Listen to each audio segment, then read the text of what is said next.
Salut tout le monde, aujourd'hui on va parler des anecdotes de Briscoe County Jr. Mais d'abord, c'est quoi l'histoire de la série? The Adventure of Briscoe County Jr. se déroule dans un Far West fictif de 1893, où les règles du western classique se mélangent à des éléments de science-fiction et de steampunk. On suit Briscoe County Jr., joué par Bruce Campbell, un ancien avocat de Harvard reconverti en chasseur de primes après l'assassinat de son père, le légendaire Marshall Briscoe County, joué par R. Lee Ermey Sr. Ce dernier a été tué par le redoutable gang de John Blee, joué par Billy Drago, un groupe de criminels violents et mystérieux. Le Westerfield Club, un groupe de riches barons de l'industrie, finance Briscoe dans son enquête sur la mort de son père. Socrate Poole, joué par Christian Clemson, un avocat timide et méthodique, travaille pour le Westerfield Club. Il devient l'allié de Briscoe, lui fournissant des informations et les moyens financiers nécessaires pour traquer le gang de Blee. En parallèle, Briscoe fait la rencontre de Lord Bowler, joué par Julius Carry, un autre chasseur de primes, rival dans un premier temps, mais qui finira par devenir son ami et fidèle partenaire. Ensemble, ils vont suivre la trace de chacun des 10 membres du gang de Blee, parcourant les vastes étendues de l'Ouest, des petites villes poussiéreuses aux recoins les plus dangereux du Far West. Dès le début, l'intrigue prend une tournure mystérieuse avec l'orbe, ou le globe, un artefact aux capacités surnaturelles découvert par des ouvriers chinois dans une mine reculée. Ce globe doré confère à ceux qui le trouvent une force physique et mentale incroyable, et parfois même la capacité de guérir des blessures fatales. Les ouvriers qui découvrent cet artefact parviennent à s'échapper grâce à l'orbe qui semble détenir une technologie très avancée. Ce mystérieux orbe devient rapidement l'obsession de John Blee, mais aussi celle de Briscoe, qui entrevoit l'orbe comme une clé pour découvrir ce qu'il appelle « The Coming Things », ou on peut traduire ça en VF « le futur avenir ». Un avenir où la technologie transformerait le quotidien des hommes et l'histoire de la civilisation. Au fil de l'histoire, Briscoe est confronté à une série de personnages et de situations à la fois fantastiques et comiques. Parmi eux, la charmante et charismatique Dixie Cousin, jouée par Kelly Rutherford, une chanteuse de saloon au passé tumultueux, qui se retrouve mêlée aux affaires du gang de Blee et développe une relation ambiguë avec Briscoe. Elle le drague ouvertement, Dixie est libre et elle n'a pas froid aux yeux. Il y a aussi le professeur Albert Wickweir, joué par John Astin, un scientifique excentrique passionné par les innovations. Il joue un rôle crucial en offrant à Briscoe des inventions hors du commun. Il crée des gadgets et des dispositifs à l'allure steampunk qui semblent préfigurer le futur. Des fusées à vapeur, des systèmes de communication avancés, un projecteur de diapositives pour l'analyse des empreintes digitales et même un zeppelin volant. Wickweir incarne la vision de Briscoe sur le The Coming Things, illustrant la fascination pour un avenir où la science pourrait remodeler le monde. Et il y a aussi Peter Hunter, joué par John Piper Ferguson, un homme de main du gang de Blee, qui est le clown de service. Pete est constamment en quête de vengeance, maladroit et bête comme ses pieds. Il n'hésite jamais à se mettre dans des situations périlleuses, et à plusieurs reprises, on croit qu'il s'est fait tuer, mais il revient de manière spectaculaire, et il apporte toujours des explications complètement délirantes pour sa survie. La série a été créée par Jeffrey Boam et Carlton Cuse. Elle n'a que 27 épisodes qui ont été diffusés sur la chaîne Fox entre 1993 et 1994. Pour la France, le pilote a été diffusé en prime time sur M6, puis elle est passée en semaine tous les jours à 18h. Elle a attiré en moyenne 1,4 million de téléspectateurs.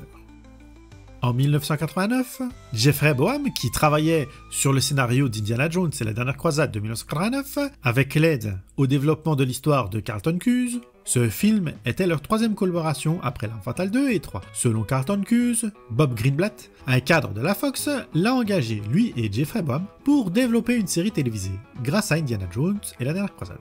Greenblatt voulait qu'il leur développe une série à la même ambiance d'aventure qu'Indiana Jones.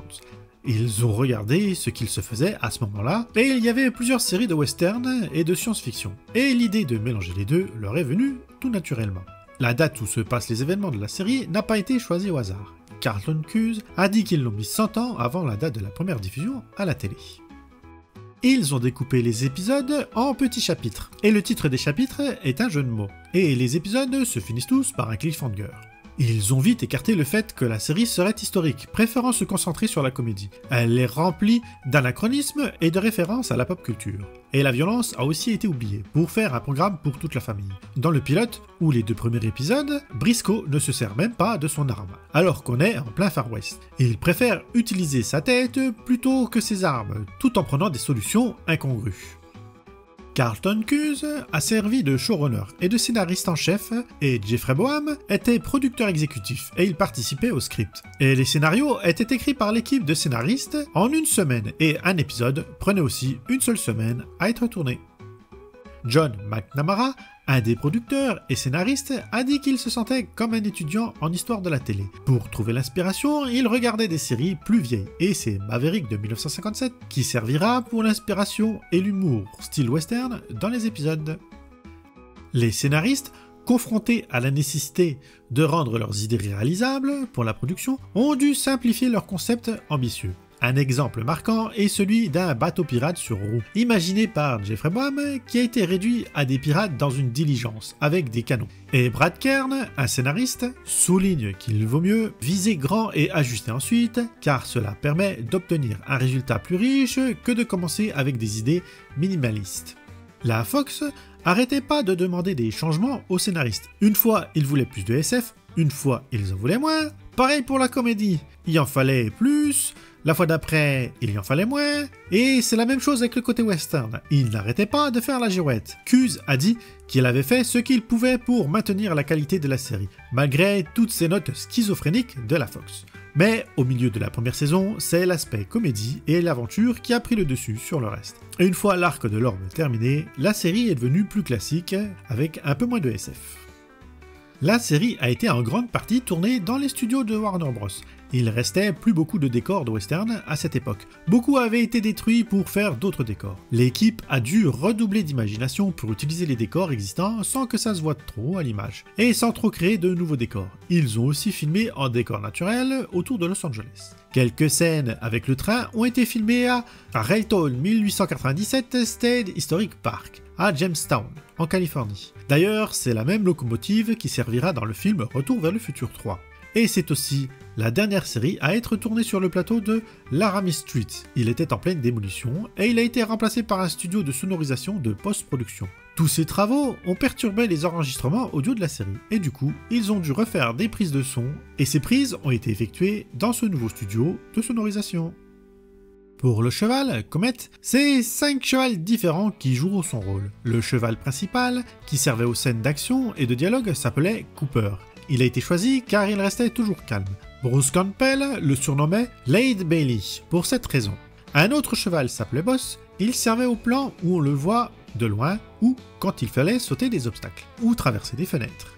Un autre servait juste pour le faire cabrer et il s'appelait Ace. Et ils ont aussi vers la fin de la série entraîné un cheval appelé spécialement Comet pour l'habituer à entendre ce nom. Et pour tous les tours marrants que fait le cheval, c'est Strip, un vrai cheval de spectacle qui les faisait. Et c'est lui qui a la tache blanche d'origine. Les autres étaient peints pour lui ressembler.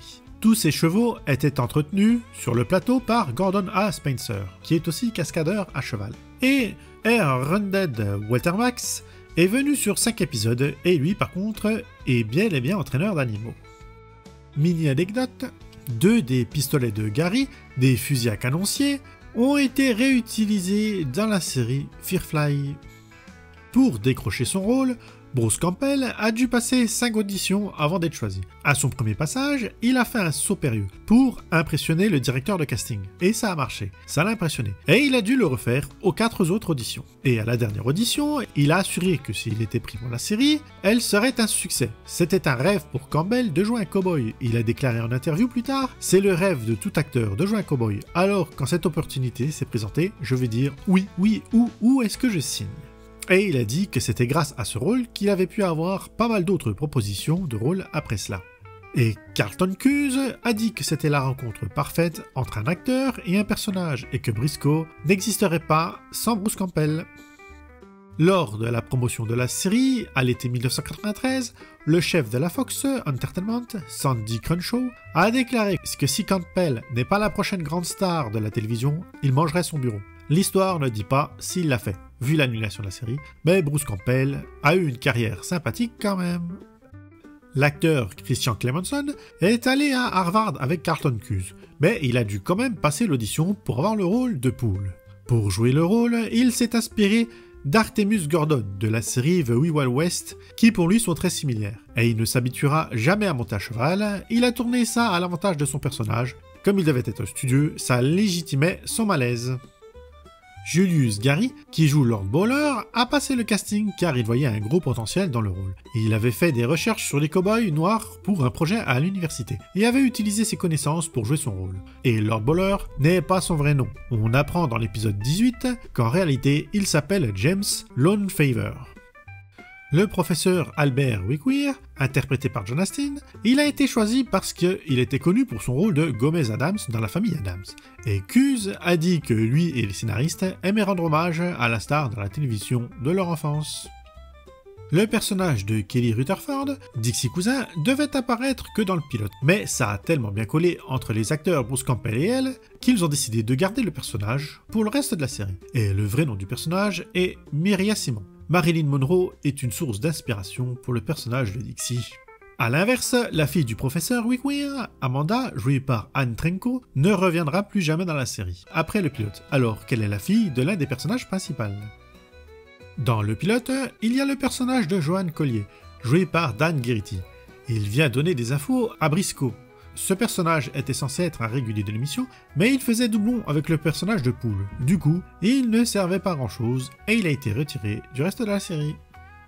Dans pas mal d'épisodes, Briscoe va utiliser des technologies avant-gardistes pour l'époque, fournies par Wickweir, pour résoudre des problèmes, comme un projecteur de diapositives pour montrer des empreintes digitales au jury. Il va lui faire une fusée sur rail, une moto, un char, un scaphandre de plongée et même un Zempla.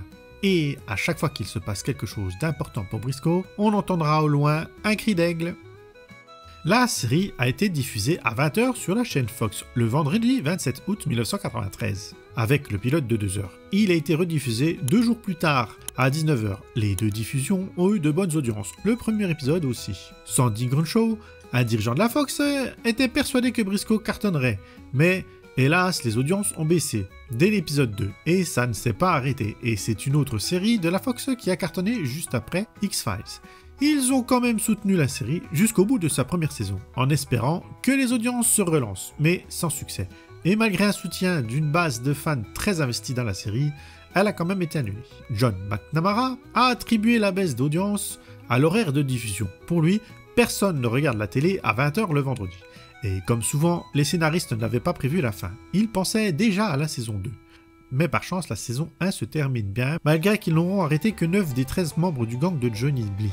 Dans l'épisode Bye Bye Briscoe et Bowler, au cours d'un dialogue, ils discutent du fait que Pepe Bendix est le dernier membre à arrêter du gang, ce qui laisse entendre que les autres ont été arrêtés hors écran. Et pour la deuxième saison, ils avaient prévu que Briscoe s'installe en tant que shérif d'une petite ville et qu'il se marierait avec Dixie Cousin. La série a eu quelques soucis incongrus. Elle a été accusée d'être la série la plus violente diffusée à la télé à son époque par le sénateur américain Byron Dorgan. Il a basé son accusation sur une étude de l'université de Concordia du Minnesota, où on a demandé à des étudiants de regarder la télé sur 132 heures de programme, soit 8 jours, et de noter les actes de violence. Et Briscoe est arrivé en tête avec 117 actes de violence. Carlton Cuse critique cette étude, car l'épisode qui est passé cette semaine, il y avait un match de boxe, et les étudiants ont compté un acte de violence à chaque coup de poing, ce qui est vraiment ridicule. La série se retrouve même plus violente que le film Beverly Hills Cops. Le Los Angeles Times a publié un article sur les efforts du sénateur Dorgan qui a contacté la Federal Communication Commission FFC en leur montrant l'étude, comme quoi Briscoe était la série la plus sanglante passée à la télé. S'il l'avait regardée, ça lui aurait évité de dire des conneries. Mais ça, c'est pas nouveau. Les gens gobent n'importe quoi pourvu que ça va dans leur sens. Carlton Cuse a écrit une lettre au journal pour leur répondre et leur expliquer que la série est classifiée tout public, qu'il n'y a pas d'effusion de sang et que ce n'est même pas mentionné dans l'étude. C'est le journal qui a inventé ça, pour faire un titre bien aguicheur. Le but du sénateur était de faire censurer les émissions de télé qu'il jugeait pas à son goût. Les Américains et leur délire, mais les médias sont déjà régulés d'eux-mêmes. Tout ce battage n'a finalement abouti à rien, et la série a de toute façon été annulée. En 2018, le Houston Chronicle a interviewé Bruce Campbell et lui ont demandé s'il serait partant pour reprendre son costume de cow-boy pour une suite à Briscoe. Et il a dit qu'il serait prêt pour un reboot de cette série. Et vaut mieux que ça n'arrive pas. Si c'est pour faire comme la série Evil Dead, qui n'a pas de fin, ça ne sert à rien. Bruce Campbell a déclaré sur les commentaires du DVD que cette année était l'année la plus épuisante et la plus exigeante physiquement de sa vie. C'était aussi la meilleure, et les autres membres de l'équipe ont confirmé ces dires. Voilà une petite liste des guests et des gueules connues qui sont passés dans la série. Si j'ai oublié votre chouchou, les commentaires sont là pour ça. Donc on trouve James Hong, James Greeny, Ronald Lierme, Gary Hudson, Michael T. West, Andrea Nicole Parker, François Shaw, Peter Dobson, Paul Ben Victor, Debra Jorump, Mercedes McNabb, Robert Picardo et Carlton Cuse. Produits dérivés. Là, il n'y a pas grand-chose. On trouve quelques posters, des photos de presse, des magnettes, il y a des figurines custom créées par des fans, et en gros, la plupart des choses sont faites par des fans. La série est sortie en DVD en 2006, et ils ont dû batailler pour les avoir aux US, et évidemment, ils ne sont pas disponibles en France, et on ne sait pas si ça arrivera un jour. Et on ne sait toujours pas pourquoi d'ailleurs, comme d'habitude. On doit les musiques de la série à Stephen Graziano, qui est connu pour le film Highlander Endgame, qui est pas terrible, et Volton Rebunch, qui a fait la musique de Code Quantum. Le générique, lui, a été composé par Randy Edelman, plus connu pour MacGyver, et en plus c'est un grand musicien, donc vous le connaissez forcément, et la musique du générique a été réutilisée par NBC pour sa couverture des World Series de 1997 et des Jeux Olympiques, donc elle a dépassé la série et est devenue bien plus connue. Et pour la chanson thème de Dixie Cousin, I'm Gonna File My Claim, elle a été écrite à la base pour que Marilyn Monroe la chante dans le film La rivière sans retour de 1954. Conclusion. Voilà encore une très bonne série qui a pas mal été oubliée, alors qu'elle avait bien marché à l'époque. Elle n'a pas été beaucoup rediffusée, c'est peut-être à cause de cela. Elle n'a pas été adaptée sur d'autres médias, alors que ça se prête bien à la BD, ce genre de série. Mais si vous avez des infos sur quelque chose que j'aurais loupé, les coms sont là pour ça. Si vous voulez la voir, ça va être très compliqué, il n'y a que les DVD US, elle n'est pas disponible sur les plateformes légales françaises, vous ne pouvez pas la mettre sur YouTube, sinon votre chaîne se fait supprimer, donc ça va être le système D si vous voulez la voir. Dites-moi vous, si vous vous en rappelez de cette série, si vous l'avez aimée, si vous avez aimé la vidéo. Regardez en description, il y aura peut-être une playlist avec des vidéos liées à la série comme d'habitude. N'oubliez pas les autres trucs de YouTube, les abonnements, les abos partages, les soutiens, les partages, les pouces, tout ça. Et sinon, moi, je vous dis à une autre vidéo. Bye bye!